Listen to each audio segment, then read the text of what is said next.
Pa jaz bom večen otrok in večen hedonist.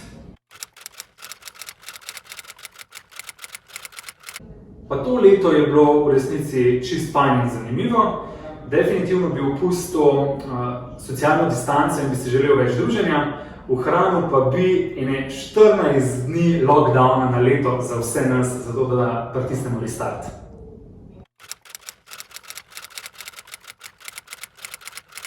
Odgovoren sem za lansiranje in razvoj blagovne znamke Aspa v Sloveniji. Pa to je en tak dober izziv, priporočam.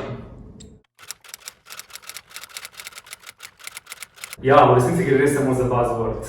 Vedno je dobro pridobivati nove kompetence, jih nadgrajevati in osvajati nova znanja. Ne glede na leta, ne glede na branžo, v kateri delamo.